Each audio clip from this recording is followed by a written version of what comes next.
اللهم إني أسألك علما نافعا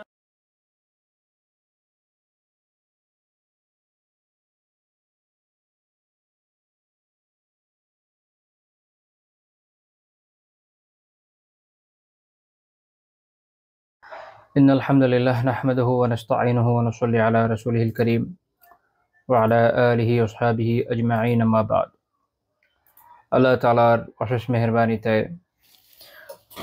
আমরা আমাদের কবিরা গুনাহ বিষয়ক দার্সের একটি নতুন পর্বে মিলিত হচ্ছি। এজন্য আল্লাহ তাআলার শুকরিয়া আদায় করি, আলহামদুলিল্লাহ। আমরা বিগত দার্সে খুবই গুরুত্বপূর্ণ একটা বিষয় নিয়ে আলোচনা করেছি, সেটা হচ্ছে অবৈধ আনন্দ উচ্ছ্বাস। আশা করি আপনারা ভিডিওটা দেখেছেন, যারা দেখেননি ইনশাআল্লাহ তাআলা দ্রুতই দেখে নেবেন। আজকে আমরা এর পরের যে টপিক সেটা নিয়ে আলোচনা শুরু করব। শেখ রাহিমাহুল্লাহ তাআলা তার কিতাবে পরের যে অধ্যায়টা করেছেন, এটা খুব ইন্টারেস্টিং একটা বিষয় যেটা আমরা এখন আলোচনা করতে যাচ্ছি, এবং বলতে পারেন যে অনেকটা বিস্তৃত বিষয়ও, কারণ মানুষের এগুলো ভাবে খেয়াল থাকে না যে এই বিষয়টা যে আসলে একটা কবিরা গুনাহ, এটা মানুষের খেয়াল থাকে না। আমরা এমন দুইটা বিরোধী বিষয়, মানে বিপরীত বিষয় দেখব যে দুইটাই কবিরা গুনাহ।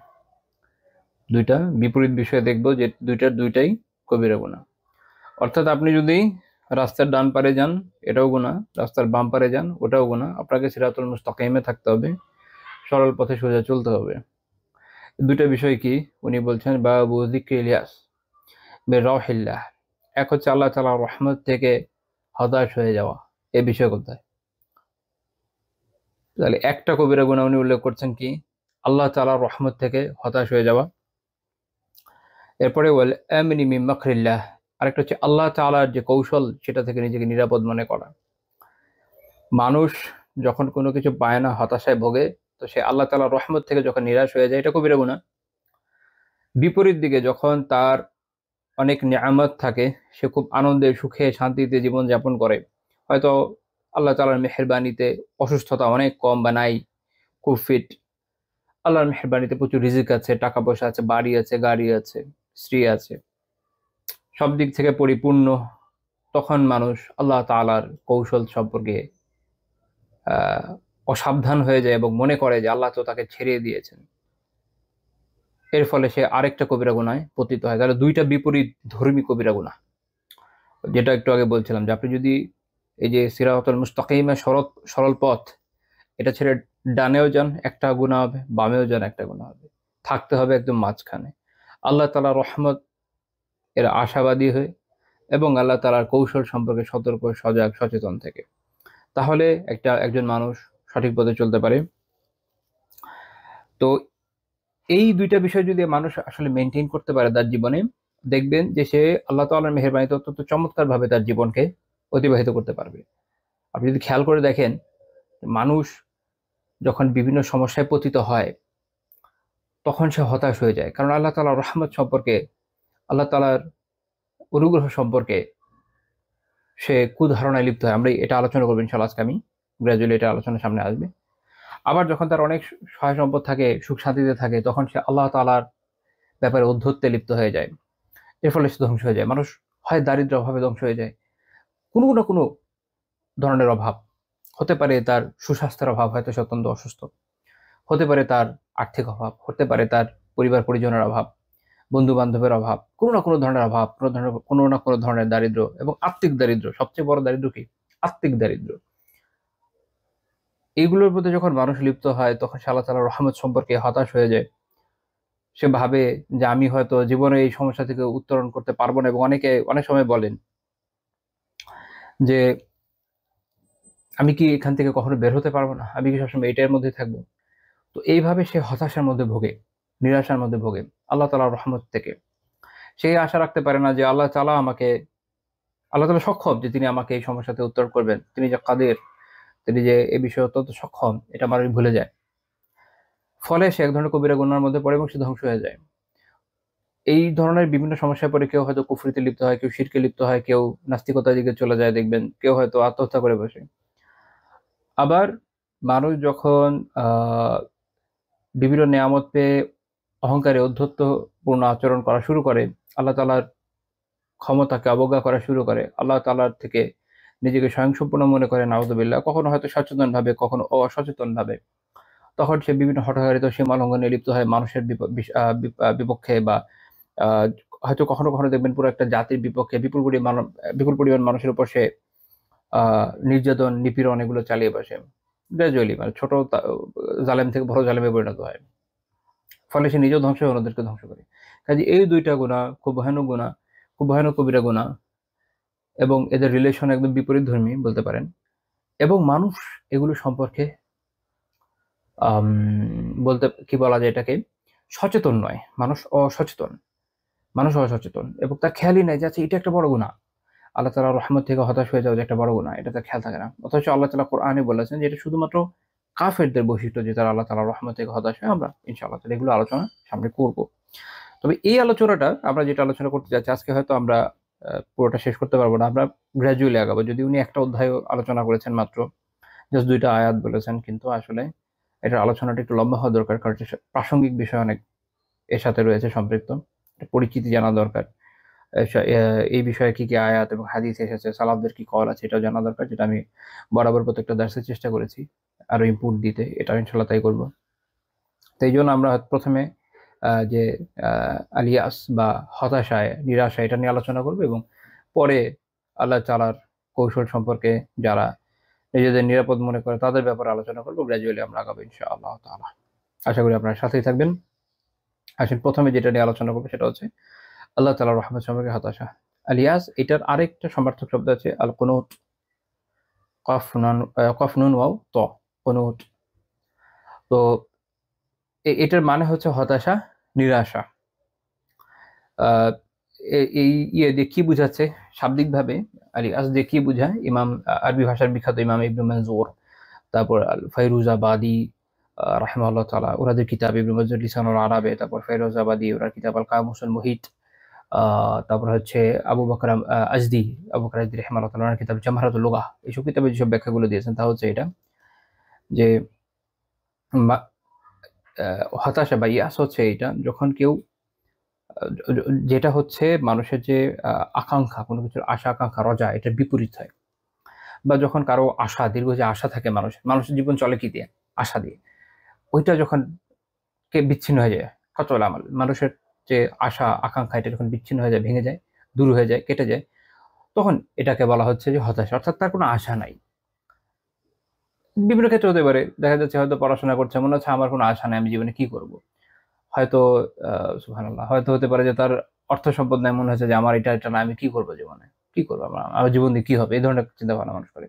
মনে রাখবেন এটা মুমিনের বৈশিষ্ট্য না। কেন মুমিন এটা ভাববে? শয়তান এ ধরনের ওয়াসওয়াসা দেয় সত্য, কিন্তু মুমিনকে তো এটার সাথে ফাইট করতে হবে, এটাকে ওভারকাম করতে হবে। কারণ একজন মুমিনকে তো আল্লাহ তাআলা আসলে কামাই করার জন্য দুনিয়াতে পাঠান নাই, খাওয়া দাওয়া করার জন্য দুনিয়াতে পাঠান নাই। দুনিয়াতে মানুষকে পাঠানোর উদ্দেশ্য চতুষ্পদ জন্তু হওয়া নয়।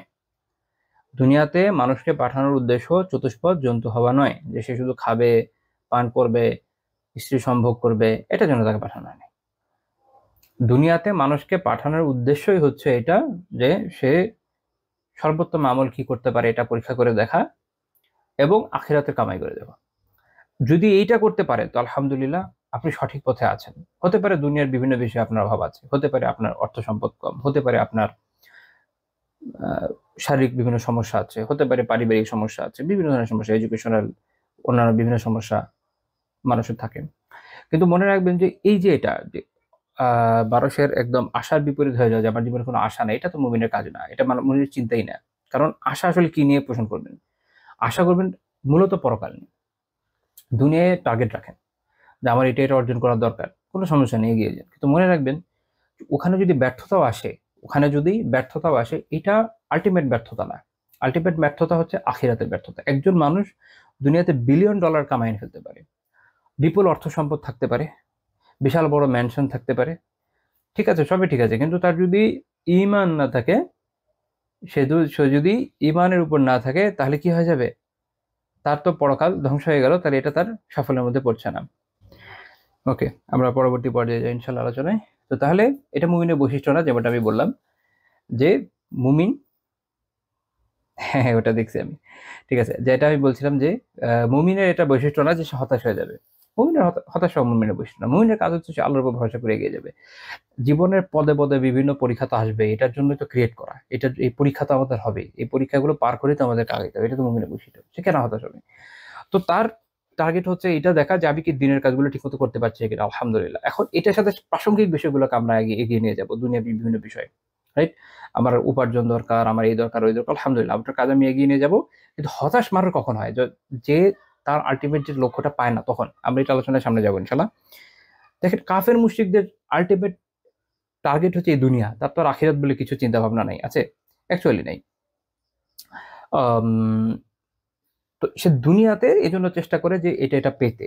যখন সেটা পেতে ব্যর্থ হয়, সে মানসিকভাবে অসুস্থ হয়ে পড়ে। তার মনে এখন আমার কি হবে, তাই না?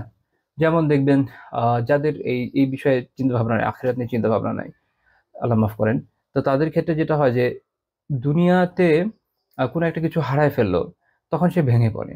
দুনিয়াতে হয়তো তার প্রিয়জন যাকে সে পেতে চেয়েছে তাকে পায় নাই। দুনিয়াতে হয়তো সে যে অর্থ সম্পদ কামাই করতে চেয়েছে কামাই করতে পারে নাই।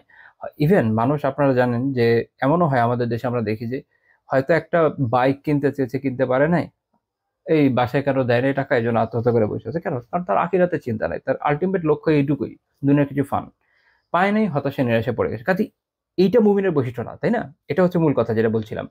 মুমিন তো এটা করার কথা না, মুমিনের এটা এটা তার আলটিমেট লক্ষ্যই না। কাজে এটা যদি নাও পায়, লাইক আমার একটা এটা দরকার, এটা আমি পাই নাই, ঠিক আছে, খারাপ লাগা এটা স্বাভাবিক, মানুষের মানবীয় বৈশিষ্ট্য, মানুষের মানবীয় ফিতরা যে মানুষের খারাপ লাগে। কিন্তু যেহেতু এটা আমার আলটিমেট লক্ষ্য না, কাজে ওইটা না পাওয়ার কারণে আমি তো ভেঙে পড়বো না, ধ্বংস হয়ে যাবো না। বরং আমি পরকালের লক্ষ্যে কাজ করতে থাকবো, দুনিয়ার এই বিষয়ে আমার যেটা দরকার চেষ্টা করতে থাকবো। যদি আল্লাহ তাআলা তৌফিক দেন পাবো, আলহামদুলিল্লাহ, আল্লাহ শুকরিয়া আদায় করবো, না পেলে নেই, সাপোর্ট। মুমিনের লস নাই, এটা আমরা আলোচনা করেছি আগে, আগামীতে করবো ইনশাআল্লাহ তাআলা। কাজেই এই হতাশা নিরাশার আবিধানিক সংজ্ঞা আমাদেরকে বুঝিয়ে দিচ্ছে এটা মুমিনের মধ্যে থাকার কথা না। এবং যদি আমরা পারিভাষিক সংজ্ঞাও যাই, আপনি এর আগে বলেছি যে প্রত্যেকটা শব্দ কি থাকে, এটা আবিধানিক ব্যাখ্যা থাকে, এটা পারিভাষিক ব্যাখ্যা থাকে। কারণ আবিধানিক যে অর্থ অনেক সময় পারিভাষিক অর্থে একটু চেঞ্জ আসে। তো যাই হোক, তো এটা যে পারিভাষিক সংজ্ঞায় আলেমরা বিভিন্ন কথা বলছেন, যেমন ধরেন ইমাম খালওয়াতি ওনার কিতাব রুহুল বায়ানে, তারপর হচ্ছে ইমাম আহমদ বিন মুহাম্মদ শিহাবুদ্দিন আল খাফাজি রাহিমাহুল্লাহ তাআলা তার কিতাব আপনার হাশিয়াতুশ শিহাব আলা তাফসিরিল বাইদাবি, এটাতে এটা ব্যাখ্যা করতে গিয়ে বলছেন যেটা এরকম বলা হয় যে আলিয়াসু ইনকিতাউত তাম, ইনকিতাউ তামা, আলিয়াসু ইনকিতাউত তামা, যে মানুষের যে কোনো কিছু পাবার আকাঙ্ক্ষা, এটা যখন দূর হয়ে যায়, বিচ্ছিন্ন হয়ে যায়, বা এটা যখন থাকে না তার মধ্যে, তখন এটাকে বলা হচ্ছে হতাশা। আবার কেউ কেউ এভাবে বলেছেন যে আল ইয়াসু ইনকিতাউ তামাই বা'দা রজা, আশা আকাঙ্ক্ষার পরে যখন তার কোনো কিছু পাওয়ার আকাঙ্ক্ষা দূর হয়ে যায়, তো এটা হচ্ছে হতাশা। অর্থাৎ আলহামদুলিল্লাহ তার কোনো নিয়ামত আছে, যখন এটা দূর হয়ে গেল তখন সে ভেঙে পড়লো, হতাশার মধ্যে পড়ে গেল। আচ্ছা আমার এখন কি হবে? যেটা অনেক সময় হয় না যে তার একজন লোকের হয়তো ভালো একটা অ্যামাউন্টের টাকা আছে, সে কি করলো যে, ফর এক্সাম্পল এভাবে আমরা ধরি যে একজন লোক আহ চাকরি টাকরি করেছে, চাকরি যখন চলে গেছে, অবসরে চলে গেছে, তার একটা ভালো একটা পেনশনের টাকা আছে, এই টাকা সে কি করেছে, শেয়ার বাজারে খাটিয়েছে। শেয়ার বাজারে একদিন কি হলো, কারসাজি হলো, আমাদের দেশে তো জানেনি ফটকা বাজারই চলে, এবং তার সব টাকা ডুবে গেল, সে হতাশ হয়ে গেল। তো এটাকে বলছে এটা চালিয়ে আস, এটা হচ্ছে হতাশা। তো আসলে হতাশার অনেকগুলো লেভেল আছে, সবগুলোই হতাশার ভিতরেই পড়ে। সামান্য বিষয়গুলো কোনো কিছুতে যখন মনে হয় যে আশা পাচ্ছি না, এটা উল্টাটা হচ্ছে, ওটা একটা হতাশা।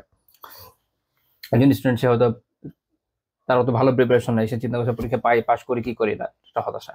যে আমি হয়তো করবো না, আমার কি হবে, আমার এবারের সেমিস্টারটা আবার হয়তো ইয়ে করতে হবে, আবার রিটেক নিতে হবে। এই ধরনের কিন্তু কোনো ধরনের হতাশা কেউ পড়ে। আবার কেউ খুব এক্সট্রিম লেভেলের হতাশা পড়ে, যেমন কাফেররা এক সময় পড়ে পরকাল নিয়ে, আখেরাতে গিয়ে তার হতাশ হয়ে যাবে, তার মনে হবে এখন তার কিচ্ছু করার নাই, এখন দুনিয়া তার ব্যাকও যেতে পারবো না। আচ্ছা, তো এর আগে যেমন আরেকটা বলেছি, আরেকটা কি সমার্থক শব্দের, এটা হচ্ছে কুনুত। কুনুত এটা একটা সমার্থক শব্দ, এবং কোরআনে হাদিসে বিভিন্ন জায়গায় শব্দগুলোর সমর্থক করতেই আসলে সবগুলোর প্রয়োগ আছে। ইমাম শাওকানি রাহিমাহুল্লাহ বলছেন আল কুনুত আল ইয়াউ আম, আল ইয়াসু মির রাহমাহ, মিনার রাহমাহ, আল ইয়াসু মিনার রাহমাহ। কুনুত হচ্ছে রহমত থেকে, দয়া থেকে যখন কি হতাশ হয়ে যায়, সেটা হচ্ছে কুনুত। তাহলে এটা হতাশা, মানুষ যখন রহমত থেকে আল্লাহ তাআলার রহমত থেকে হতাশ হয়ে যায়, এটা হচ্ছে এই আল কুনুত। ইমাম শওকানি রাহিমাহুল্লাহ তাআলা ফাথুল কাদিরে এভাবে এটাকে ব্যাখ্যা করেছেন। একই রকম ব্যাখ্যা করেছে ইমাম মুনাবি রাহিমাহুল্লাহ তাআলা তার কিতাব তাওকিফ আত-তাওকিফ আলা মুহিব্বাতি তারিফ একটা কিতাব আছে ওনার ওখানে। ইমাম আর-রাগিব আসবাহানী রাহিমাহুল্লাহ তাআলা ব্যাখ্যা করছেন যে আল ইয়াসু মিনাল খাইর, কুনুত হচ্ছে এটা যে মানুষ কল্যাণ থেকে হতাশ হয়, কোনো কল্যাণ পাওয়া থেকে হতাশ হয়ে যায়, কল্যাণকর বিষয় থেকে হতাশ হয়ে যায়। কারণ মানুষ তো কল্যাণ অকল্যাণ দুই ধরনের বিষয় থেকে হতাশ হয়, রাইট? কেউ কোনো একটা খারাপ জিনিস পায়নি ওটার জন্য হতাশ হয়ে যায়। তো বেসিক্যালি কল্যাণ থেকে, যত ধরনের কল্যাণ আছে আল্লাহ তাআলার রহমত অনুগ্রহ এগুলো থেকে যখন মানুষ হতাশ হয় বা যে কোনো কল্যাণকর বিষয় থেকে হতাশ হয়ে যায়, ওটা হচ্ছে আল কুনুত। এটা হচ্ছে ইমাম রাগিব রাহিমাহুল্লাহ ব্যাখ্যা করছেন আল মুফরাদাত ফি গরিবিল কোরআনে। কিন্তু অধিকাংশ আলিমের মতে এটাই যে এই দুটো শব্দ আসলে একই। একটু আগের ব্যাখ্যা থেকে বোঝা গেল। তা এটা ব্যাখ্যা করার কারণ আছে, কারণ এটা একটা আলাদা টপিক যে কুনুত, এটা একটা কবিরা গুনাহ। কোনো কোনো কিতাবে আলাদাভাবে এটা নিয়ে আলোচনা আছে যে এটা হচ্ছে একটা কবিরা গুনাহ। এই জন্য আমি দুইটা একসাথে আলোচনা করে দিলাম যেন এটা বোঝা যায়, যদিও শেখ রাহিমাহুল্লাহ তার কিতাবে কুনুত সম্পর্কে আলাদা আলোচনা করেন নাই, কিন্তু অ্যাকচুয়ালি দুইটা একই জিনিস যেহেতু, এবং আলাদা আলাদা কিতাবে হয়তো আলাদা আলাদা শব্দ আসছে, কিন্তু মূল কথা একই যে এটা দুইটাই কবিরা গুনাহ এবং দুইটা আসলে সেম জিনিস। মধ্য কথা এটাই যে আল্লাহ তাআলার রহমত থেকে নিরাশ হওয়া, আল্লাহ তাআলার রহমত থেকে নিরাশ হওয়া। এবং অধিকাংশ আলিমের মত হচ্ছে উভয় সমার্থক, যেটা ইমাম আত-তাবারী রাহমাতুল্লাহ আলাইহি তার কিতাব জামিউল বায়ানে, তাফসীর তাবারী বলি আমরা যেটাকে, এইখানে, এবং ইমাম জুজাজ রাহিমাহুল্লাহ তাআলা মাআনিল কোরআনে আলোচনা করেছেন। কোনো কোনো আলেম একটু ইখতিলাফের আলোচনা করেছেন, যেমন ইমাম নাহাস রাহিমাহুল্লাহ মাআনিল কোরআন, ওনার একটা কিতাব আছে মাআনিল কোরআনে। ইবনু আতিয়া রাহিমাহুল্লাহ তাআলা ওনার কিতাব আছে আল মুহাররারুল ওয়াজিজ ফি তাফসীরিল কিতাবিল আজিজ, ওইখানে উনি একটু ভিন্ন মত দিয়েছেন। ওনারা মনে করেছেন যে আল কুনুত, কুনুত হচ্ছে এটা যেটা হচ্ছে যখন মানুষের হতাশা পূর্ণতা পায়, মানে প্রচন্ড হতাশ ও আসাধ্য এবং প্রচন্ড রকমের হতাশা যখন মানুষের আছে, ওনারা বলছেন এটা হচ্ছে কুনুত। অর্থাৎ ইয়াসের বা সাধারণ হতাশার একদম পূর্ণতার লেভেল, অত্যন্ত ভয়ানক হতাশ যখন মানুষ হয়, এটা হচ্ছে কুনুত। ওনারা এইভাবে এটাকে ব্যাখ্যা করেছেন। কিন্তু আসল কথা এইটাই যে হতাশা আল্লাহ তাআলার রহমত থেকে, আল্লাহ তাআলার অনুগ্রহ থেকে, এটা হচ্ছে কবিরা গুনাহ। সেটা সাধারণ লেভেলে হতে পারে, এক্সট্রিম লেভেলে হতে পারে। সাধারণ লেভেলে যেটা অনেক সময় দেখা যায় যে কাফের না, মুশরিক না, মুমিন, ইসলামে বিশ্বাস রাখে, আল্লাহর উপর বিশ্বাস রাখে, তাদেরও হতাশা আসে। আমার আপনার হতাশা আসে না? আসে। এবং যখন আসে তখন আমাদের মনে রাখতে হবে এটাও কবিরা গুনাহ। হতাশ আমরা হব না ইনশাআল্লাহ তাআলা, আমরা আল্লাহর উপর ভরসা রেখে দৃঢ়তার সাথে আগায় যাব। তো এই যে সাধারণ পর্যায়ের হতাশা চলে আসতেছে, এইটাও যেমন একটা কবিরা গুনাহ। এবং এক্সট্রিম লেভেলে যে কাফের মুশরিকদের, কারণ তাদের আল্লাহ তাআলার কাছ থেকে কোনো কিছু পাওয়ার আশা আকাঙ্ক্ষা তো নাই, কারণ এটা তারা বিশ্বাসই করে না। পরকালে গিয়ে তারা ভয়ানক হতাশ হয়ে যাবে। এটা হচ্ছে একদম এক্সট্রিম পর্যায়ের হতাশা। আর একটু কম পর্যায়ের এক্সট্রিম আছে, এক্সট্রিমের মধ্যেও একটু বেশি এক্সট্রিম, একটু কম এক্সট্রিম আছে। সেটা হচ্ছে কোথায়? দুনিয়াতেও যখন কোনো কিছু সবকিছু হারায় তারা প্রচন্ড হতাশ হয়ে যায়। তাদের তো সবরের কোনো থিম নাই, এর জন্য কোনো সওয়াবের চিন্তা ভাবনা নাই, পরকালীন কল্যাণের চিন্তা নাই। তো এটা হচ্ছে এক্সট্রিমের একটু কম। আবার যারা মুমিন হয় তারা হয়তো কোনো কোনো সময় এমন পর্যায়ে চলে যায় যে ভয়ানক হতাশ হয়ে দেখবেন যে আল্লাহ আমাদের হেফাজত করেন, যে তারা আল্লাহ তাআলা সম্পর্কে অনেক কথাবার্তা বলে ফেলে।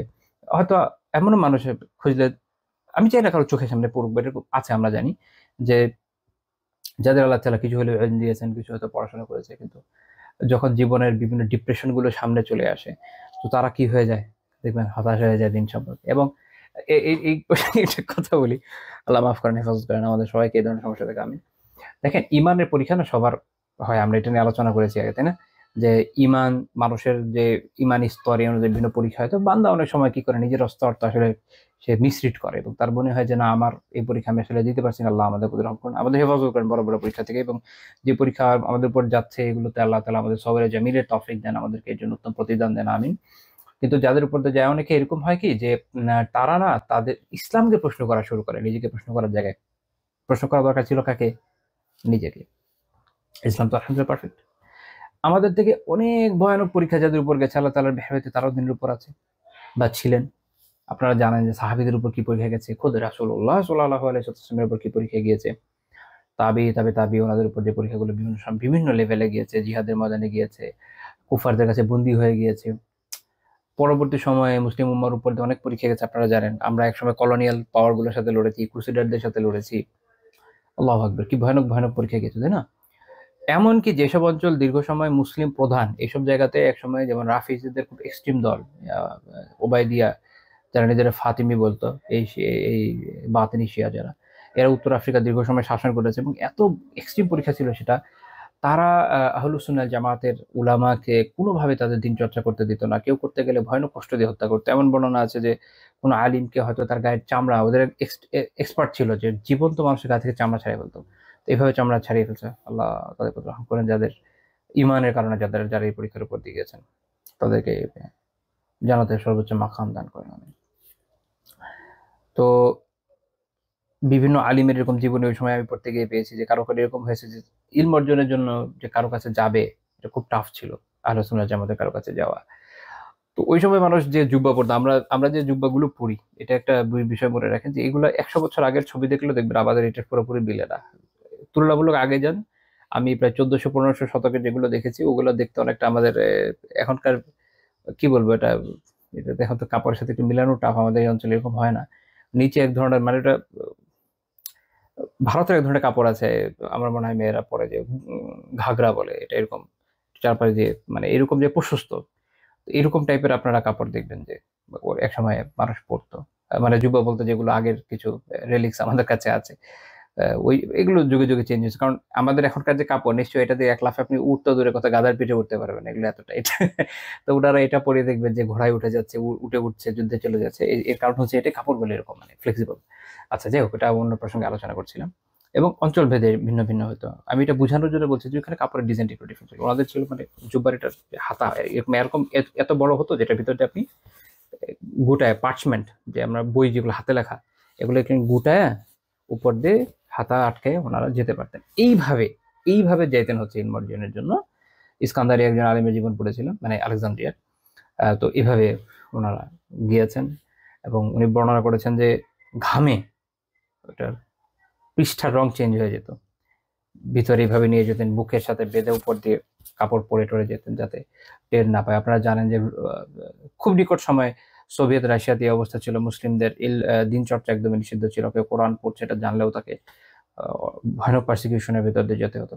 সুবহানাল্লাহ, এরকম পরীক্ষা গিয়েছে। তো তারা দিনকে প্রশ্নবিদ্ধ করেনি, তাদের প্রশ্ন ছিল যে আমরা নিজেরা এখান থেকে কি অর্জন করতে পারছি, আমাদের পরকালীন পাথেও কি নিতে পারছি, পরীক্ষা তো হবে, এটি হবে। কিন্তু কিছু লোক আছে যারা এরকম বিপদের মধ্যে পড়ে বিভিন্ন পরীক্ষার মধ্যে দিয়ে যান। অনেক ক্ষেত্রে কখনো নিজেদের হঠকারিতার জন্যও যায়, আবার কখনো আসলে হকপন্থী থাকার কারণে যায়। তো তখন যে পরীক্ষাগুলো আসে সেগুলোতে তারা হতাশ হয়ে যায়। হতাশ হয়ে গিয়ে তার মনে হয় যে আমার এই পদ্ধতি ভুল, হ্যাঁ, বা এই বিষয়ে ভুল, বা হয়তো আলী হজবির অনেকে মনে করে ইসলামী ভুল। এটা এটা তাদের ব্যক্তিগত সমস্যা। আল্লাহ তাআলা আমাদের এই ধরনের বিপদ থেকে হেফাজত করেন, এই ধরনের ভুল কনক্লুশন থেকে হেফাজত করেন, আমিন। তো এটা আমি বললাম এই প্রসঙ্গে যে এই ধরনের অবস্থায় তো যায়, তাহলে ওইটা হচ্ছে, এটাও হলো যারা নিজেরা মুমিন মুসলিম তাদেরও একটা এক্সট্রিম পর্যায়ে, যেগুলো সবই কবিরা গুনাহ, একদম নিচ থেকে গিয়ে উপর পর্যন্ত মানে লেভেল আছে একটা থেকে এটা। এই জন্য জুমহুর অধিকাংশ আলিমের অবস্থান হচ্ছে আসলে কানুত আর ইয়াউস একই জিনিস। ইয়াস, দুটো ইয়াস আর কানুত একই জিনিস। আচ্ছা, গেল। অর্থাৎ মূল কথা হচ্ছে হতাশা। তো এবং এটা কবিরা গুনাহ। ইমাম ইবনে হাজার রাহমাতুল্লাহি আলাইহি ফাথুল বারীতে বলছেন যে ওয়াল ইয়াসু মির রাহমাতিল্লাহ, যেটা হচ্ছে আল্লাহ তাআলার রহমত থেকে হতাশ হওয়া। একটা আলোচনা প্রসঙ্গ বলছেন ওয়া হুয়া মিনাল কাবায়ের, এটা হচ্ছে কবিরা গুনাহ। ইবনে হাজার আসকালানী রাহমাতুল্লাহ বলছেন। ইমাম সুয়ুতী রাহিমাহুল্লাহ তাআলা, ওনার একটা কিতাব আছে, আপনারা এমনি যে জালালাইনের কথা হয়তো জেনে থাকবেন, যেটা ইমাম সুয়ুতী রাহিমাহুল্লাহ তাআলা সহলেখক। ওনার উস্তাদ হচ্ছেন জালালউদ্দিন মাহাল্লি, উনি একটা অংশ লিখেছেন আর বাকিটা ইমাম সুয়ুতী পূর্ণ করেছেন। ইমাম সুয়ুতীর আরেকটা কিতাব আছে আদ-দুরুল মানসুর, ওনার আরেকটা কিতাব আছে আল ইকলিল ফি ইসতিমবাতিত তানজিল, এটা হচ্ছে কোরআনের হুকুম বিধিবিধান নিয়ে আলোচনা করে। এইখানে উনি কোরআনের একটা আয়াত আছে, এটা আমরা পরে ইনশাআল্লাহ আলোচনা করব, যে আল্লাহ তাআলা বলেছেন ইন্নাহু লা ইয়াশু মির রাউহিল্লাহ ইল্লা আল কওমুল কাফিরুন, যে আল্লাহ তাআলার রহমত থেকে কাফিররা ছাড়া আর কেউ হতাশ হয় না। এবং এটা দিয়ে উনি বলছেন এইটা দিয়ে আলিমরা এটা দিয়ে এই বিধান আরোহণ করেন। এবং সুয়ুতী রাহিমাহুল্লাহ বলছেন যে আল্লাহ তাআলার রহমত থেকে হতাশ হওয়া মিনাল কাবাইর, এটা হচ্ছে কবিরা গুনাহের অন্তর্ভুক্ত, এটা কবিরা গুনাহ। ইমাম ফখরুদ্দিন রাজি, তার যে মাফাতিহুল গায়ব তাফসিরে রাজি, এটাতে খুব চমৎকার একটা আলোচনা করেছেন। আমি একটু মানে লোভ সামলাতে পারছি না যে এটা একটু বলা দরকার। তিনি বলছেন আলম, এটা জেনে রাখেন, আন্নাল ইয়াসা মির রাহমাতিল্লাহি তাআলা লা ইয়াহসুলু ইল্লা ইযা আতাকাদাল ইনসান আন্নাল ইলাহা গায়রু কাদিরিন আলাল কামাল আও গায়রু আলিমিন বিজামিইল মা'লুমাত আও লাইসা বিকারীমিন بل هو بخيل وكل واحد من هذه الثلاثة يوجب الكفر খুবই জটিল কথা বলছেন ইমাম রাজি রাহিমাহুল্লাহ। উনি বলছেন যে এটা জেনে রাখেন যে আল্লাহ তাআলার রহমত থেকে যে হতাশা, যে নিরাশা, এইটা যদি ব্যক্তি তিনটা বিষয়ের একটা বিষয়কে বিশ্বাস না করে তাহলে এটা তার মধ্যে আসার কথা না। তিনটা বিষয়ের একটা বিষয়ের বিশ্বাস তার মধ্যে অবশ্যই আছে, এর জন্য এটা তার মধ্যে এসছে। কি কি উনি বলছেন, এক হচ্ছে সে হয়তো এটা মনে করে যে তার ইলাহ আল্লাহ তাআলা আসলে পরিপূর্ণতার ক্ষেত্রে গায়রু কাদির, তিনি এটা পরিপূর্ণ সক্ষম নন। কারণ আল্লাহ তাআলাকে যদি কেউ মনে করে যে আল্লাহ তাআলা সকল পরিপূর্ণতার ক্ষেত্রে, সকল কামালিয়াতের ক্ষেত্রে পূর্ণ সক্ষম, তো তাহলে সে আল্লাহ তাআলার রহমত থেকে কেন নিরাশ হবে? কেউ যদি মনে করেন তিমির পেটের মধ্যেও থাকে, আল্লাহ তাআলা কি ওইখানেও সক্ষম নয় আমাদের সাহায্য করতে?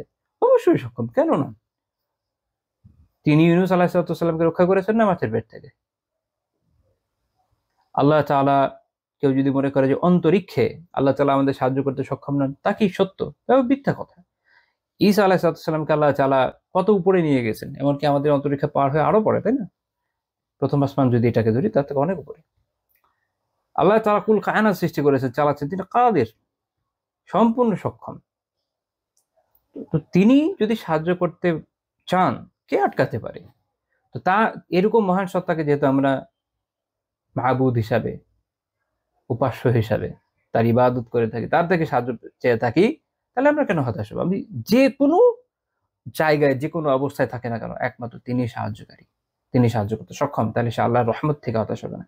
ক্লান্তি আসবে, কষ্ট হবে, খারাপ লাগবে, অনেক পেইনের উপর দিয়ে যাব, যেটা হয়তো আমিও যাচ্ছি, হয়তো আপনিও যাচ্ছেন জীবনের বিভিন্ন পরীক্ষার উপর দিয়ে। আল্লাহ আমাদের জন্য আসান করেন, আমিন। এটা তো সমস্যা না, সমস্যা হচ্ছে আল্লাহর রহমত পাবো না, এরকম যেন না ভাবি। আল্লাহর রহমত আসবে, আল্লাহর রহমত, একমাত্র আল্লাহর রহমতই পারে আমাদেরকে এগুলো থেকে উদ্ধার করতে। অথবা এটা প্রথম বিষয়, সে হয়তো এটা ভাবে, অথবা সে এটা ভাবে যে বিভিন্ন বিষয় যে যা যা জানার জ্ঞাত বিষয়, যে আল্লাহ তাআলা হয়তো এগুলো সম্পর্কে গায়ব আলিম, তিনি হয়তো এটা জানেন না। অর্থাৎ সে কি এরকম মনে করে যে তার যে সিচুয়েশন, এটা আল্লাহ জানেন না? অবশ্যই জানেন। আল্লাহ তাআলার অজ্ঞাত সারে তার এটা হচ্ছে না। দেখেন মানুষ কত পরীক্ষার মধ্যে যায়, তাই না? কত যেমন সাম্প্রতিক সময়ে সিরিয়ার যে কারাগারগুলো খোলা হলো, দেখা গেল মানুষ কি পরিমাণ নির্যাতনের উপর দিয়ে গিয়েছে। বাংলাদেশের আয়নাঘরগুলোতে, বা আপনারা জানেন যে ফিলিস্তিনিদেরকে ইসরায়েলের কারাগারগুলোতে বা অন্যান্য জায়গাতে মুসলিমদের উপর যে ধরনের নির্যাতন নিপীড়ন হয়, তো এই জায়গাগুলোতে তারা যে প্রচন্ড কষ্টের ভিতর দিয়ে গিয়েছে, আল্লাহ কি জানেন? অবশ্যই জানেন, অবশ্যই জানেন। আল্লাহ তাআলার রহমত যে আসবে, আল্লাহ তাআলার মেহেরবানি আসবে, এই আশাই মানুষকে বাঁচিয়ে রাখে। হতে পারে যে তার তাকদীরে এটাই আছে যে এখান থেকে সে বের হবে না, তার তাকদীরে এটাই আছে যে যেখানেই আল্লাহ তাআলা তার জন্য শাহাদাতকে কবুল করেছেন, তো তখনও সে আল্লাহর রহমত থেকে আশাবাদী থাকবে, এই জন্য যে তো ইনশাআল্লাহ পরকালের উত্তম প্রতিদান আমি পেয়ে যাব। দুনিয়ার জীবন এমনি ছোট, কোনো না কোনো ভাবে তো যাবেই। দুনিয়ার জীবন তো আমরা চিরস্থায়ী করতে পারবো না, কোনো না কোনো ভাবে তো শেষ হবে। বেশি থেকে বেশি 100-150 বছর কেউ হায়াত পেয়ে গেল, এমন অবস্থায় চলে গেল বিছানায় বসে বসে প্রস্রাব করতে করতে মরে গেল, বা টয়লেট করতে করতে মরে গেল। এটা তো খুব খায়ের বিষয় না, চাওয়ার বিষয় এটা না। আমরা কেউই চাই না আরেকজনের গলগ্রহ হতে। তো বেশি থেকে বেশি এটা হইতে পারে একটা মানুষের আসলে খুব লম্বা হায়াত পেলে। আর নয়তো মৃত্যু তো যে কোনো মুহূর্তে মানুষের যে কোনো ভাবে আসবে। যে মুমিন মৃত্যুকে ভয় পায় না, মুমিন মৃত্যুর জন্য প্রিপেয়ার্ড থাকে। আর তাদের হচ্ছে ইন্তেকাল, এক জগৎ থেকে আরেক জগতে চলে যাওয়া, দ্যাটস ইট। তার টেনশন কোথায়? কিন্তু যার এই চিন্তাটা থাকে না, সে ওইসব জায়গায় গিয়ে হতাশ হয়ে যায়। তার মনে হয় যে আল্লাহ, আল্লাহ তো আমাকে সাহায্য করছে না, আমার কি হবে? তো সে হতাশ হয়ে যায়। তো তাহলে এটা যে দ্বিতীয় বিষয় হচ্ছে, সে কি এরকম মনে করছে যে আল্লাহ তাআলা তার সম্পর্কে জানেন না? অবশ্যই জানেন। এটা মনে করা যাবে না যে আল্লাহ জানেন। আল্লাহ অবশ্যই জানেন। কোন না কোন মাসলাহা এর সাথে যুক্ত আছে। কোন না কোন আল্লাহ তাআলা কোন হিকমা, কোন প্রজ্ঞা এর সাথে যুক্ত আছে, যে কারণে তিনি হয়তো এই জায়গা থেকে আমাদেরকে এই বিপদ থেকে উদ্ধার করছেন না। আপনি খেয়াল করে দেখেন, জীবনের অনেক জায়গায় আছে। সত্য কথা। খেয়াল করেন। জীবনে দেখবেন অনেক ছোট থেকে ছোট দোয়া আল্লাহ তাআলা কবুল করে ফেলেছেন। হয়তো মুখ দিয়ে just বলেছেন, আল্লাহ আমার এটা লাগবে, দেখবেন আলহামদুলিল্লাহ পেয়ে গেছে। বা আল্লাহ ওটা হোক, আলহামদুলিল্লাহ পেয়ে গেছে। হিসাব করলে দেখবেন হাজার হাজার দোয়া কবুল হয়ে যাচ্ছে। অথচ এমন কিছু জিনিস আছে ডাই হার্ট চাচ্ছি যে এটা যেন হয়, এই সমস্যাটা দূর হয়, বা ওই জিনিসটা পাচ্ছি না। হাতে গোনা কিছু এরকম থাকে। কেন হচ্ছে না? আল্লাহ কি জানেন না? আল্লাহ জানেন। না জানলে আগে এগুলো কিভাবে কবুল হলো? এইটা কোনো না কোনো মাসলাহা আছে এর পেছনে, কল্যাণের পেছনে নিহিত আছে, অথবা কোনো হিকমা আল্লাহ তাআলা কোনো প্রজ্ঞার ভেতরে নিহিত আছে। কাজে আমাদের হতাশার তো জায়গা নেই। তাহলে দুইটা বিষয়ে, যে সে হয়তো মনে করছে যে আল্লাহ তাআলা পূর্ণ সক্ষম নন, দুই হয়তো সে মনে করছে আল্লাহ তাআলা সবকিছু জানেন না, তিন হতে পারে যে আল্লাহ হয়তো ইয়ে নন, কি বলে, মহানুভব, সেইভাবে মহানুভব নন যেটা সে চায়, যে সে হয়তো এরকম ভাবছে যে আল্লাহ তাআলা হয়তো কৃপণ আলিয়াযুবিল্লাহ, যে কারণে আমাকে আল্লাহ এগুলো দিচ্ছেন না। তিনি বলছেন যে এই চিন্তা রাখার কোনো সুযোগ নেই। কারণ মনে হতে পারে যে কারো কেউ যদি এরকম ভেবে বসে বাই চান্স যে আমার এই সম্পদ দরকার, আমি পাচ্ছি না, দেখেন এটা আল্লাহ তাআলা নিজাম, আল্লাহ তাআলা দুনিয়াকে একটা সিস্টেমে ক্রিয়েট করেছেন, এটা ওভাবে চলবে। আল্লাহ তাআলা ইউজুয়ালি এগুলোতে সরাসরি হস্তক্ষেপ করেন না, কারণ সেটা হচ্ছে আপনার পুরো সিস্টেমটা ডিফারেন্ট দিকে নিয়ে যাবে। এবং মানুষের উপর যদি আল্লাহ তাআলা এভাবে সরাসরি হস্তক্ষেপ করতে থাকেন, তাহলে যে আমাদের যে স্বাধীনতা আল্লাহ তাআলা দিয়েছেন পরীক্ষার জন্য, সেটা তো আর অটুট থাকছে না। তো আল্লাহ তাআলা এটার সাধারণ নিজাম না আল্লাহ তাআলার সবসময় হস্তক্ষেপ করা। আল্লাহ তাআলা কখনো কখনো করেন, খুবই ব্যতিক্রম। আল্লাহ তাআলা একটা সিস্টেমে দুনিয়াকে দিয়েছেন, দুনিয়াকে এভাবে চলতে দিয়েছেন, স্বাধীন ইচ্ছা শক্তির উপর মানুষকে ছেড়ে দিয়েছেন। তো কাজে আমার কাছে যে সম্পদ আসার, এটা তো আল্লাহ তাআলা তাকদীরে যা লিখেছেন আসবে। আর যদি এমন হয় যে তিনি লেখেন নাই আমার জন্য এই পরিমাণ সম্পদ আমি পাবো না, সারাদিন দৌড়ঝাঁপ করেও পাবো না। আমি মাঝে মাঝে দুষ্টুমি করে একটা কথা বলি, বাট আশা করি কথাটা ঠিকই আছে। সেটা হচ্ছে এই, তো যদি শ্রম দিয়ে আপনার সাফল্য বিবেচনা হতো, বা শ্রম যতটুকু দিচ্ছেন সেই অনুপাতে সাফল্য, দুনিয়ার অর্থনৈতিক সাফল্যের কথা আমরা হিসাব করতে যেতাম, বা ঠিক ওই অনুযায়ী পাবো বলে আশা রাখতাম, তাহলে মনে রাখেন যে আসলে যারা ইটের শ্রমিক, ইট ভাঙে সারাদিন বসে বসে, তাদের তো এক একজনের মাল্টি বিলিয়নিয়ার হওয়ার কথা ছিল। কিন্তু আসলে দুনিয়াতে এভাবে চলে না, দুনিয়ার নিজাম এভাবে না, আল্লাহ তাআলা এভাবে বানান নেই দুনিয়াকে। তো আল্লাহ তাআলার এই দুনিয়াতে যে সিস্টেম রেখেছেন ওই অনুযায়ী এখানে কাজ হবে, এবং প্রত্যেককে যে রিজিক দেওয়া হয়েছে আল্লাহ তাআলা যা দিয়েছেন সেই অনুযায়ী সে পাবে। রিজিক শেষ না করে কেউ মারা যাবে না। কাজে আমার জন্য যতটুকু আল্লাহ তাআলা লিখেছেন আমি পাবো। আবার ওখানে এটা মনে করার কোনো কারণ নাই আল্লাহ তাআলা আলিয়াযুবিল্লাহ বাখিল, বা আল্লাহ তাআলা কৃপণ, এখন না। এটা একটা সিস্টেম, এটা নিজাম, এবং এটা পরীক্ষার একটা মাধ্যম। আল্লাহ তাআলা আমাকে এভাবে পরীক্ষা করছেন, আরেকজনকে আরেকভাবে পরীক্ষা করছেন। হতে পারে যে আমার মতো মানুষকে অনেক সম্পদ দিলে আমি হয়তো বকে যেতে পারলাম, আল্লাহ আলাম। হতে পারে আরেকজন সম্পদশালী যে হয়তো আল্লাহ তাআলার শুকরগুজার, তাকে যদি অভাব দেওয়া হতো, দারিদ্র দেওয়া হতো, সে হয়তো হতাশ হয়ে যেত, আল্লাহ আলাম। আল্লাহ তাআলা যারা এর বিষয়ে কি হিকমা আছে উই ডোন্ট নো, বাট সিস্টেমটা দুনিয়াতে এভাবে কাজ করে, সবসময় এটা মাথায় রাখবেন, তাহলে আমাদের জন্য বিষয়টা বোঝা সহজ হবে। তো এই তিনটা বিষয়ে তার চিন্তা যে কোনো একটা আসতে পারে। এই জন্য ইমাম রাজি রাহিমাহুল্লাহ বলছেন যে কুল্লু ওয়াহিদিন মিন হাযিহি সালাসা ইউজিবুল কুফর, এবং এই তিনটার যে কোনো একটা চিন্তায় যদি আসে, এটা কুফর আবশ্যক করে, অর্থাৎ হয়তো তার এর ফলে সে কুফর করলো। কেউ যদি এগুলো কোনো একটা চিন্তা করে, সে কুফরি করবে না? আল্লাহ তাআলাকে গায়রু কাদের, বা আল্লাহ তাআলাকে পরিপূর্ণ সক্ষমতা তার নাই এরকম মনে করা, এটা কুফর। আল্লাহ তাআলা জানেন না মনে করা কুফর। আল্লাহ তাআলাকে বাখিল মনে করা কুফর। কাজে এটা ভাবার কোনো সুযোগ নেই। তো এই যে তিনি বলছেন ফাইদা খানা লিয়াসুলা ইয়াহসুলু ইল্লা ইনদা হুসুলি আহাদি হাযিহি সালাসা, যেহেতু এই তিনটার কোনো একটা যদি তার মনের মধ্যে না থাকে, তো তার মধ্যে তো আসলে হতাশা আসার কোনো কারণ নেই। যেহেতু বিষয়টা এরকম, কুল্লু ওয়াহিদিন মিনহা কুফর, এবং এই প্রত্যেকটা কি, তিনটার প্রত্যেকটা এক একটা কুফর। সাবাদা আন্না লিয়াসা লা ইয়াহসুলু ইল্লা লিমান কানা কাফিরা। তিনি বলছেন যে কাজে এটা প্রমাণ হলো এর মাধ্যমে, এই যে এটা হচ্ছে কি একটা গাণিতিক আবরহ পদ্ধতি বলে, আই থিঙ্ক, যে একটার পর একটা প্রমাণ করে যে সামনে আগে, তো উনি ভাবে এগিয়ে আসছেন। তাহলে এটা যেহেতু এটা হলে যেহেতু এটা হয়, এটা থেকে যেহেতু এটা হয়, কাজে এগুলোর এ থেকে এটা প্রমাণিত হলো যে এই হতাশার যে বিষয়টা, এটা একমাত্র তার মধ্যেই থাকতে পারে যে কাফের। এই জন্য আল্লাহ তাআলা যে কোরআনের আয়াতে বলেছে, একটু আগে আমি বললাম, এটা আমি পরে আবার একবার আসলে আলোচনা করবো, যে আল্লাহ তাআলা কোরআনে আমাদের জানিয়েছেন সূরা ইউনুসে, সূরা ইউসুফে আল্লাহ তাআলা বলেছেন যে ইন্নাহু লা ইয়াইআসু মিন রাউহিল্লাহ ইল্লা আল কওমুল কাফিরুন। কাফের জাতি ছাড়া, কাফেররা ছাড়া আর কেউ আল্লাহ তাআলার রহমত থেকে হতাশ হয় না। কারণ কাফেরদের মধ্যে আল্লাহ তাআলাকে পরিপূর্ণ সক্ষমতা চিন্তা তাদের মধ্যে নাই। ফর এক্সাম্পল, আপনি যদি এই আমাদের খুব কাছাকাছি জাতি যেগুলো আছে, আপনি হিন্দুদের কথা যদি চিন্তা করেন, হিন্দুরা আল্লাহ তাআলাকে কি মনে করে? নিশ্চয় মনে করে না। আপনি দেখবেন যে তাদের প্রত্যেক ভগবানের আলাদা আলাদা পাওয়ার একটার সাথে ফাইটিং এর মধ্যে আছে। আবার যাকে তারা নিরাকার সত্তা মনে করছে যে ভগবান, তারা এটা মনে করছে যে পরিপূর্ণতার পূর্ণগুণ কিন্তু তাকে দ্বারা আরোপ করে না। এবং তারা মনে করে যে শাসন করার জন্য, দুনিয়াকে টিকিয়ে রাখার জন্য আরো কিছু দেবতা তার তৈরি করা দরকার, অর্থাৎ মুখাপেক্ষী মনে করছে। একই রকম ভাবে আপনি যদি খ্রিস্টানদের কথা চিন্তা করেন, তারা এটা এটা এটা তারা মানতেই পারছে না, বুঝতেই পারছে না যে আল্লাহ তাআলা তার বান্দাদেরকে চাইলেই ক্ষমা করে দিতে পারেন। আলিয়াউযুবিল্লাহ, তাদের যে বিশ্বাস যে এই যেহেতু একটা আদি পাপ আছে, এটাকে মাফ করানোর জন্য নিজের সন্তানকে উৎসর্গ করা লাগবে। লা হাওলা ওয়ালা কুওয়াতা ইল্লা বিল্লাহ। আল্লাহ জানে এটা কি ধরনের লজিক। তো তারা এটা বিশ্বাস করে যে এটা করতে হয়। তাহলে এখানেও আল্লাহ তাআলা তার যে পরিপূর্ণতা, ক্ষমা করার যে ব্যাপক ক্ষমতা আল্লাহ তাআলার আছে, এটা থেকে তারা আল্লাহ তাআলাকে অক্ষম মনে করেছে। আল্লাহ তাআলা ক্ষমা করতে সক্ষম না? আল্লাহ তাআলা যে কাউকে ক্ষমা করতে পারে। হ্যাঁ, আল্লাহ তাআলা যে ওয়াদা করেছেন যে একে আমি ক্ষমা করবো না, এটা তিনি করবেন না, কারণ এটা তার ওয়াদার খেলাফ হবে, এবং আল্লাহ তাআলা ওয়াদার খেলাফ থেকে উঠে আল্লাহ বলছেন যে মুশরিকদের ক্ষমা করবেন না, শেষ।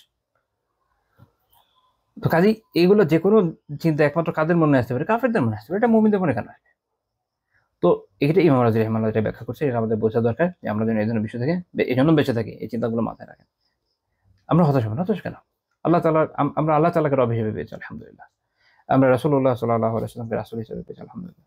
আমরা ইসলামকে দ্বীন হিসেবে পেয়েছি, আলহামদুলিল্লাহ। আমরা আখির নবীর উম্মাহ, অধিকাংশ ইনশাআল্লাহ জান্নাতে যাবে, আলহামদুলিল্লাহ। আমাদের দ্বীন একদম ক্লিয়ার কাট, যেটা বলা যায় যে একদম একটা হাদিসের ভাষ্য অনুযায়ী যে দিনের আলোর মতো উজ্জ্বল। আমাদের হতাশার কি আছে? আমাদের হতাশার কিছু নেই।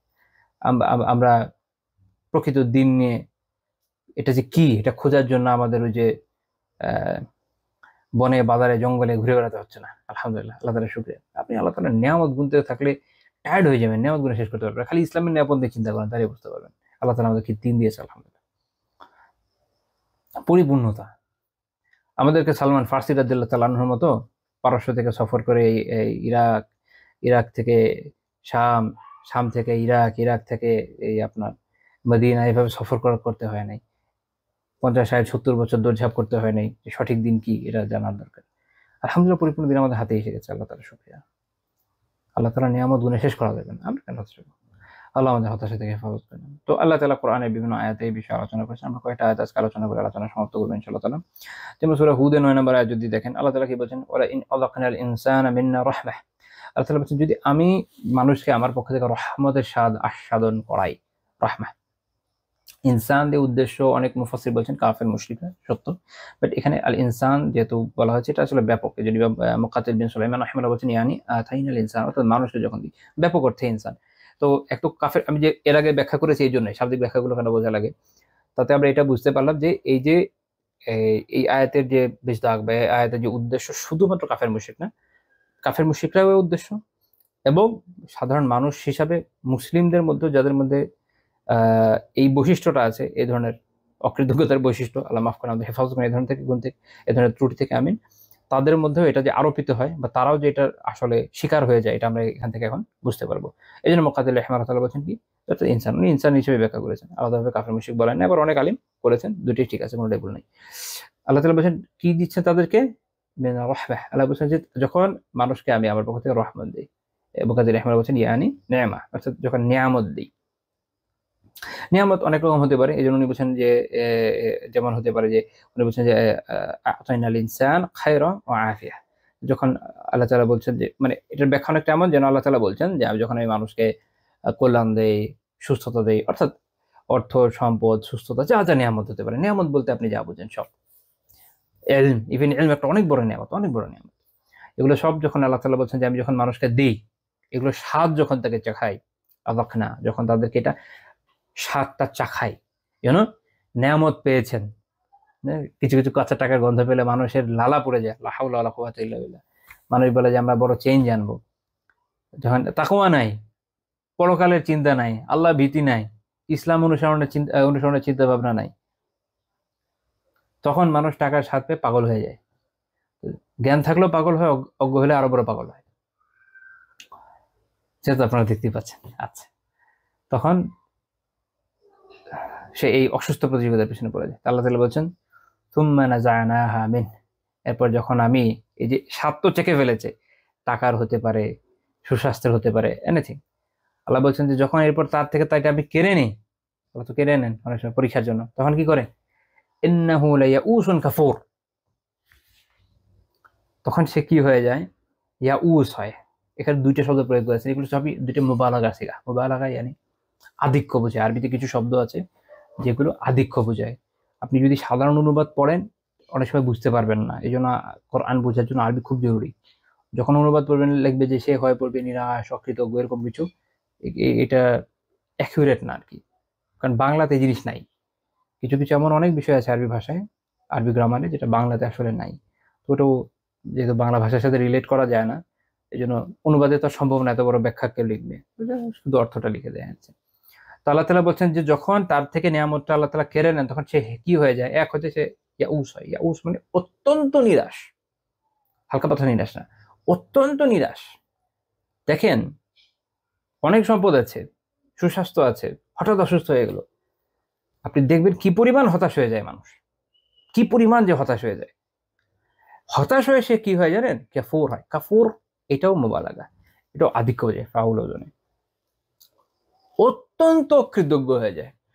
মুকাদ্দিল আহমদ বলছেন যে কাফুরুন লিল্লাহি ফি নি'মাতির রাখা, তার যখন ছাড়ের সময় ছিল, আরামের সময় ছিল, তখন যে আল্লাহ তাআলা অনেক রহমত তাকে দিয়েছেন, সেটাই তার ব্যাপক অকৃতজ্ঞ হয়ে যায়। সে কিভাবে বলে, তার আমি জীবনে কোনো সুখই পাই নাই। সুবহানাল্লাহ। অথচ আল্লাহ তাআলা হয়তো তাকে অনেক ভালো রেখেছেন। একসময় আল্লাহ তাআলা তাকে সুস্বাস্থ্য দিয়েছেন, অনেক সম্পদ দিয়েছেন, ভালো ডিগ্রি দিয়েছেন, আল্লাহ তাআলার মেহেরবানিতে উত্তম পরিবার ছিল, আলহামদুলিল্লাহ সবই ছিল। কিন্তু যখন তার থেকে নিয়ামত চলে যায় তখন মানুষ কি হয়ে যায়? অত্যন্ত অকৃতজ্ঞ হয়ে যায় এবং সে ভুলে যায় যে তার একসময় এই ছিল। তাই যখন আল্লাহ তাআলা কোনো পরীক্ষা নিবেন, আমাদের সবার পরীক্ষা যাবে, এটাই বাস্তবতা মানব জীবনে, এটা মেনে নেন। মেনে নেওয়ার মধ্যে কল্যাণ আছে। ডিনায়াল মানুষকে কখনো মানসিক সুখ দেয় না, এবং ইসলাম আমাদের ডিনায়াল শেখায়ও নাই। কিন্তু খুব দুঃখের বিষয় যে অনেক মানুষ যারা দিন প্র্যাকটিস করে তাদের মধ্যে, আমাদের এই অঞ্চলের মানুষের সমস্যা কিনা আমি জানি না, বাট তাদের মধ্যে ডিনায়াল অনেক বেশি। যে কোনো সমস্যা অস্বীকার করে, প্রথমে অস্বীকার প্রবণতা, এটা ভালো না। আল্লাহ তাআলা এটা আমাদের শিখান নাই, ইসলাম আমাদেরকে এটা শিখায় নাই। বরং আমাদের অ্যাকসেপ্টেন্স, এটা আমাদের জন্য খুব জরুরি। আমরা স্বীকার করে নিই আচ্ছা আমাদের এই সমস্যা আছে, তখন আমরা এটাকে ডিল করতে পারবো যে কিভাবে এটা সলিউশন করা যায়।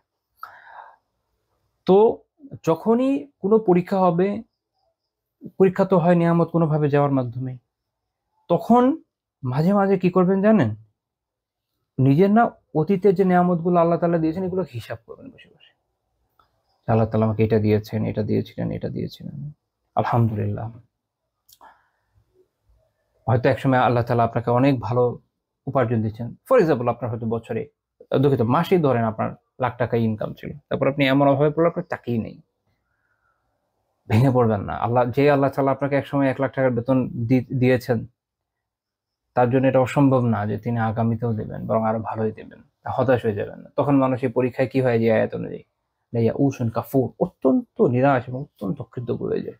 সে যেন ভুলেই যায় যে তার এত বড় বড় নেয়ামত ছিল। আবার কখনো ওইটা ধরে বসে থেকে মানসিক এক ধরনের কষ্টের মধ্যে ভুগতে থাকে। জীবনের এই যে গতি প্রবাহ, এটাকে মেনে নিয়ে সাথে ভাসতে থাকেন, তাহলে জীবনে কাজে আসবে। আল্লাহ শুকর গুজারি করেন যে আলহামদুলিল্লাহ আল্লাহ তাআলা অনেক কিছু এখনো রেখেছেন। হতে পারে যে আল্লাহ তাআলার মেহেরবানিতে আপনি এখনো সুস্থ, আল্লাহ চাইলে সামনে এগিয়ে যেতে পারবেন। হতে পারে আপনি অন্যান্য দিকে আরো নিয়ামত পাচ্ছেন। হতে পারে যে এরকম বিপদে আপনার স্ত্রী আপনার সাথে আছে, আপনার সন্তান আপনার সাথে আছে। সব বিপদ ধরে ধরে তার ব্যাখ্যা করতে পারবো না, বাট আমি জাস্ট একটা উদাহরণের জন্য, একটা এক্সাম্পল হিসেবে সামনে রাখছি, যে আমরা যেন এটা বুঝি, একটু চিন্তা ভাবনা করে দেখেন। এরকম সিচুয়েশনে দেখেন কত নিয়ামত আল্লাহর মেহেরবানিতে হতে পারে। হ্যাঁ, আবার অনেকের হতে পারে সবই হয়তো চলে গেল, বাট আপনার যদি অ্যাটলিস্ট ইমানও থাকে, এটা অনেক বড় বিষয়। আমি এটা থিওরিটিক্যালি বলছি, এটা সত্য কথা যে অনেক বড় বড় পরীক্ষার সময় সহ্য করা অনেকের জন্য খুব কঠিন হয়ে যায়, সেটাও আমি স্বীকার করি। কিন্তু আমাদের এই নলেজটা থাকা জরুরি, যাতে যার জীবনে যখন যে ধরনের পরীক্ষায় আসে আমরা যেন ওটাকে ডিল করতে পারি, আমরা হতাশ হয়ে কবিরা গুনার মধ্যে লিপ্ত না হয়। তো কাজে ওই সময়ে যখন পরীক্ষা যাবে, ওই সময়গুলোর কথা, নিয়ামতের জন্য চিন্তা করবেন যে আল্লাহ তাআলা আমাকে এই এই নিয়ামত দিয়েছিলেন এবং এখনো এই নিয়ামত আছে। আল্লাহ তাআলার শুকরিয়া আদায় করবেন, আল্লাহ তাআলার অনেক শুকরিয়া আদায় করবেন এবং দোয়া করবেন যে আল্লাহ আপনি আমাকে এত নিয়ামত দিয়েছেন, এখন পরীক্ষা দিয়েছেন, এই সময়টা সবরে জামিলের তৌফিক দেন, উত্তম সবরের তৌফিক দেন। আমি পরকালের সওয়াবের আশায় আপনার উপর নির্ভর করে, আপনার উপর আস্থা রেখে তাওয়াক্কুল করে যেন সবর করতে পারি, সে তৌফিক দেন এবং এই বিপদটা কাটায় দেন। দেখবেন আল্লাহ তাআলা প্রাথমিকভাবে আপনাকে যে জিনিসটা দিবেন ইনশাআল্লাহ, সেটা হচ্ছে আত্মিক প্রশান্তি। এক আত্মিক প্রশান্তি পেলে আপনি জীবনের অনেক সমস্যা দেখবেন ওভারকাম করতে পারবেন, তুলনামূলক অনেক সহজ হবে। এরপরে আল্লাহ যদি চান হয়তো এই সমস্যা দূর হয়ে গিয়ে আপনি এর থেকে অনেক উত্তম কিছু পাবেন। আমি আমার জীবনে অনেক মানুষের যে স্ট্রাগল দেখেছি এবং সেখানে তাদের আল্লাহ তাআলার মেহেরবানিতে ওভারকাম করাটা যেভাবে আমি দেখেছি, আলহামদুলিল্লাহ। কারোটা এত সুন্দর, ওটা নিয়ে আসলে আলাদা ওটাই নিয়ে আলোচনা করা যেতে পারে, বাট আমি যেহেতু পার্সোনাল ইস্যুগুলো মানুষের সামনে আনা উচিত না, এগুলোকে অ্যাভয়েড করি। কিন্তু আমি আপনাদেরকে এটা বলি যে আসলে আপনি নিজেও যদি খুঁজেন আপনার আশেপাশে বন্ধু বান্ধব পরিচিত অনেকের মধ্যে এই ধরনের অনেক ঘটনা দেখবেন যে অনেক স্ট্রাগল থেকে আল্লাহ তাআলা উঠিয়ে এনেছেন, আলহামদুলিল্লাহ। এবং জীবন এরকমই, উঠবেন নামবেন উঠবেন নামবেন, এরকমই জীবন। জীবন এরকম না যে একদম পুকুরের পানির মতো হবে, ওখানে কোনো ফ্লো নাই। জীবন হচ্ছে বহতা নদীর মতো, ঢেউ উঠবে নামবে উঠবে নামবে উঠবে নামবে, একসময় মোহনায় গিয়ে মিলিত হবে। ওটা হচ্ছে আলটিমেট লক্ষ্য, মোহনাটা হচ্ছে আমাদের পরকাল। আচ্ছা, তারপরে আল্লাহ তাআলা কোরআনে অন্য আয়াতে বলছেন, আচ্ছা এই আয়াতে একটা ইন্টারেস্টিং বিষয় আছে। এটা তো আমি বললাম সূরা হুদের 9 নম্বর আর 10 নম্বর আয়াতে আল্লাহ তাআলা কি বলছেন জানেন? ওয়ালা ইন আযাকনাহু না'মা বা'দা দাররা মাসাতহু। আল্লাহ তাআলা মানুষের যে মেন্টালিটি, এটা বলছেন কি, ওয়ালা ইন আযাকনাহু না'মা, যদি আমি তাদেরকে অর্থাৎ এই মানুষকে নেয়ামতের স্বাদ আস্বাদন করাই, কখন? বা'দা দাররা, তার যে কষ্ট ছিল, দুঃখ দুর্দশা ছিল, এটার পরে এই যে পরীক্ষার মধ্যে ছিলেন, নেয়ামত চলে গিয়েছিল, অনেক দুঃখে কষ্ট ছিল, অনেক অকৃতজ্ঞ অবস্থায় ছিল, এরপরে আল্লাহ তাআলা বলছেন যদি এরপরে এই কষ্টের পরে আবার কি হয়, সে হয়তো কিন্তু নিরাশ। আবার কেউ আছে কি আল্লাহ তাআলাকে অনেক ডাকেও, অনেকে আছে কি দেখবেন যে এমনি অন্য সময় হয়তো আল্লাহ তাআলা কবে ডাকতো না, পারিবারিক সমস্যা হয়েছে, আর্থিক সমস্যা হয়েছে, বড় একটা লোন নিয়ে টানাটানি পড়েছে, মাশাআল্লাহ কয়েকদিন ধরে মসজিদে আসা শুরু করেছে। এটা এক্সপেরিয়েন্স থেকে বললাম, বাস্তব। তো যাই হোক, যে কোনো ইস্যুই হোক, সমস্যা দূর হয়ে গেছে এই কষ্টের পরে, আল্লাহ তাআলা নিয়ামত দিয়েছে। এই জন্য বলছেন যে বা'দা দাররা মাসাতহু, তাকে যে কষ্ট দুঃখ দুর্দশা স্পর্শ করেছিল, এটা যাওয়ার পরে আল্লাহ যদি নিয়ামত দেন, আল্লাহ বলছেন কি, লা ইয়াকুলান্না যাহাবা সাইয়্যাতু আন্নি, সে বলবে কি যে, সে অবশ্যই বলবে যে আমার থেকে তো বিপদ আপদ দূর হয়ে গেছে। এই অবস্থা আর কি। আমি একটু দুষ্টুমি করলাম। আল্লাহ বলছেন ইন্নাহু লাফারিহুন ফাখুর, এখানে আল্লাহ তাআলা আবার দুটো মোবারক আছে ইউজ করেছেন, যে সে হয়ে যায়, এখন যে ফারিহ ফাইল ওজনে, সে অত্যন্ত উৎফুল্ল হয়ে যায়। আমাদের এখনকার সময় দেখবে যে মানুষ পার্টি দেয়, পার্টি দিয়ে কি হবে? আল্লাহ তাআলা শুকর গুজার করেন, আল্লাহ তাআলা মেহেরবানি করে বিপদ দূর করে দিয়েছেন, মন চাইলে গরিবদের খাওয়ান, সাদাকা করেন, আর ভালো সম্পদ থাকলে উমরা করে আসেন। পৃথিবীর বিভিন্ন জায়গায় মুসলিমরা নিপীড়িত আছে, সেখানে তাদের জন্য আর্থিক সহায়তা দেন। পার্টি দিয়ে কি হবে? কিছু পাপ কামানো ছাড়া। ইন্নাহু লাফারিহুন ফাখুর, এবং সে হয়ে যায় প্রচন্ড অহংকারী, হালকা পাতলা না, অনেক অহংকারী। এটা হচ্ছে ফাউল ওজনে, অত্যন্ত অহংকারী হয়ে যায়। তার আগের অবস্থান সে ভুলে যায়, আগের অবস্থান ভুলে যায়। আপনারা দেখবেন যে এমন অনেকে, বিভিন্ন আমার নিজের পরিচিতের মধ্যে আছে, এই জন্য বলছি, হয়তো আপনাদের মধ্যে থাকবে, হয়তো খুবই ছোট পরিবার থেকে অনেক স্ট্রাগল করে করে বড় হয়েছে, গভর্নমেন্ট জব করে বা এরকম ভালো পজিশনে আছে, বিসিএস দিয়েছে, ক্যাডার টেডার হয়েছে, অহংকারে মাটিতে পা পড়ে না, আর দুর্নীতি তো আছেই। এটা মানুষের যে মাইন্ডসেট, কোরআন এমন ভাবে বিশ্লেষণ করে, বুঝছেন, সুবহানাল্লাহ। আপনি যদি একটু মনোযোগ দিয়ে পড়েন, আপনার জীবনের প্রশ্নগুলো উত্তর পেয়ে যাবেন খুব ইজিলি, এবং যদি একটু ব্যাখ্যা বোঝেন, তাফসীর পড়েন। ব্যতিক্রম, এই রোগ থেকে ব্যতিক্রম আছে, এই রোগ থেকে ব্যতিক্রম আছে একমাত্র মুমিনরা, পারফেক্ট যারা পারফেক্টলি এটার উপরে আমল করে, যেটা আল্লাহ তাআলা এর পরে বলছে যেটা ওষুধ আছে। এই রোগের ওষুধ কি? আল্লাহ বলছেন ইল্লাল্লাযীনা সাবারু, ব্যতিক্রম হলো তারা যারা সবর করে। ব্যতিক্রম কারা? যারা সবর করে। ওয়া আমিলুস সলিহাত, এবং নেক আমল করে। কারণ নেক আমল অবশ্যই অহংকারের বিপরীত, অহংকার একটা কবিরা গুনাহ। একটু আগে যে ফারহ, গত দশে আলোচনা করেছি না, যে মানুষ যখন এই যে অন্যায় আনন্দ উচ্ছ্বাসে লিপ্ত হয়, কবিরা গুনাহ। তাহলে যখন ওয়া আমিলুস সলিহাতের কথা আসছে, নেক আমলের কথা আসছে, ফখর, অহংকার তো দূর থেকে দূর হয়ে যাবে, তাতে গর্ব অহংকার থাকবে না, এবং অবৈধ আনন্দ উচ্ছ্বাস থাকবে না। তাহলে দুটো দূর হয়ে গেল। উলাইকা লাহুম, আল্লাহ তাআলা বলছেন এদের জন্য আছে মাগফিরাতুন আজরুন কাবীর, এদের একে তো আছে এদের জন্য ক্ষমা, আল্লাহ এদেরকে ক্ষমা করে দিবেন। এবং আছে বিশাল বড় প্রতিদান। সুবহানাল্লাহ।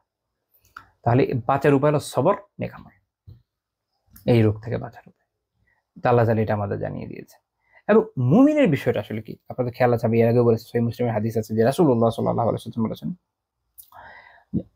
আজাবান লিআমরিল মুমিন, মুমিনের বিষয়টা খুব বিস্ময়কর।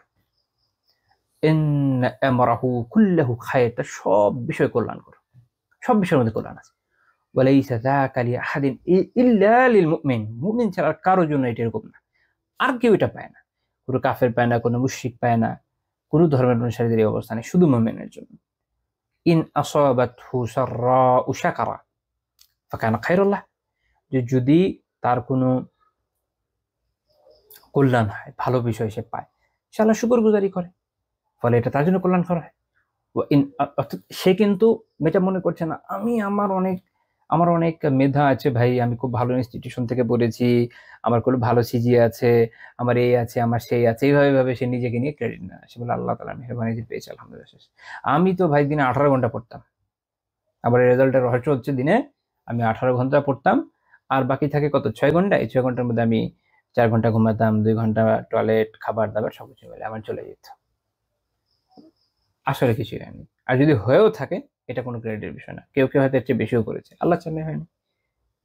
শুকরগুজারি করবে, শুধু আল্লাহ তাআলার শুকরগুজারি করবে, আল্লাহ তাআলার মেহেরবানি আলহামদুলিল্লাহ। আর দুনিয়াবি মিন হলো এটা আমি এটুকু করেছি, বাট আল্লাহ তাআলা না দিলে এটা হইতো না। অনেক লোক আছে, অনেক পড়তে পড়তে, বাংলাদেশে একটা কথা আছে, পড়তে পড়তে পাগল হয়ে যায়, তারপরে দেখা যায় ভালো করতে পারে না। কেন পারছে না? আল্লাহ তাআলা তৌফিক দেন নাই। আবার কাউকে আল্লাহ তাআলা এত তৌফিক, এরকম তৌফিক দিয়েছেন যে অল্প পড়াই আলহামদুলিল্লাহ হয়ে গেছে। আল্লাহর দান, আল্লাহর দান, যাকে ইচ্ছা তাকে দেন।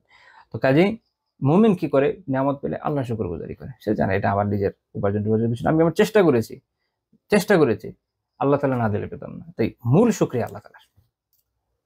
মুমিন চেষ্টা ছাড়ে না, চেষ্টা করে, কিন্তু নির্ভর করে আল্লাহ তাআলার উপর। হাদিস বলছে ওয়া ইন আসাবাতহু দাররা, যখন তার এমন কোনো দুঃখ, কষ্ট, ক্লেশ তার উপর আপতিত হয়, সবারা, সে তখন সবর করে, ফাকানা খায়রুল লাহ, তখন এটাও তার জন্য কল্যাণকর হয়। সে হতাশ হয়ে যায় না, সে নিরাশ হয়ে যায় না, সে মনে করে না যারে আমার কি হবে। অসুস্থতা আছে, আর্থিক সমস্যা আছে, পারিবারিক সমস্যা আছে, পারিপার্শ্বিক সমস্যা আছে, সরকারি আন্তর্জাতিক কত রকমের সমস্যা আছে, সে জানে প্রত্যেকটা কষ্টের বিনিময়ে আল্লাহ তাআলা জান্নাত দিবেন। ছোট থেকে ছোট কষ্ট তার গুনাহকে মাফ করবে, এটাতে সাহায্য করবে গুনাহ মাফে। তার টেনশন কোথায়? আমরা জীবনাচরণের নববী আদর্শ এটা নিয়ে আলোচনা করছিলাম যে কিভাবে আপনার সাধারণ যে দুশ্চিন্তা, উদ্বেগ, উৎকণ্ঠা, এটাও গুনাহ মাফের কারণ হয়। আলহামদুলিল্লাহ, সুবহানাল্লাহ। তো মুমিনের টেনশন নেই, কাজে মুমিন হতাশ হবে কেন? মুমিন কেন হতাশ হবে? মুমিনের হতাশার কোনো কারণ নেই। লা ইলাহা ইল্লাল্লাহ। তো এরপরে দ্বিতীয় যে আয়াত, এই প্রসঙ্গে আমরা আলোচনা করতে পারি, সূরা ইউসুফের আয়াত 87 নম্বর আয়াত। এটা নিয়ে কিছুক্ষণ আগে আলোচনা করেছি, আরেকটু করবো ইনশাআল্লাহ তাআলা। যখন ইউসুফ আলাইহিস সালামের পিতা তার পুত্রদেরকে মিশরে যাওয়ার নির্দেশ দিলেন যে তোমরা যাও, তাকে খুঁজে, ইউসুফ আলাইহিস সালামকে এবং তার ভাই তাকে খোঁজার নির্দেশ দিলেন। কি বলেন? আল্লাহ তাআলা কোরআনের সূরা ইউসুফে আলোচনা করছেন 27 নম্বর আয়াতে যে ইয়া বুনাইয়া যাহাবু, হে আমার সন্তানরা তোমরা যাও, ফাতাহাসসাসু মিন ইউসুফ ওয়া আখিহি, ইউসুফ এবং তার ভাইয়ের সন্ধান চালাও। তাহাসসাসা এটা আসলে সন্ধান হিসাবে বলে, কিন্তু একদম আবিধানিক অর্থে যদি আপনাদেরকে নিয়ে যাই তখন আপনারা একটা ইন্টারেস্টিং বিষয় বুঝবেন। এটা হচ্ছে যেটা মানুষের আহ, আহ, অনুভূতি দিয়ে মানুষ যখন কোনো কিছু খুঁজে, তখন এটা হচ্ছে এই তাহাসসাসা। অর্থাৎ আপনি খুঁজবেন এমন ভাবে, লাইক মাইক লাগায় না, এই ভাই অমুকে কি জানো, সাবধানে সুন্দরভাবে একদম চোখ কান খোলা রেখে খোঁজা আছে না, এটা হচ্ছে ওই ধরনের খোঁজা। খুব ভালো মতো খুঁজো ইউসুফকে এবং তার ভাইকে। এখন হতে পারে যে খুঁজে পাচ্ছ না, হতে পারে না, চেষ্টা করছো সাধ্যমতো চোখ কান খোলা রেখে যেভাবে পাওয়া যায় তাদেরকে পাই কিনা, হতে পারে পেলা না। তিনি বলছেন ওয়ালাইতাই আসু মির রাহিল্লাহ, আল্লাহ তাআলার রহমত থেকে নিরাশ হও না।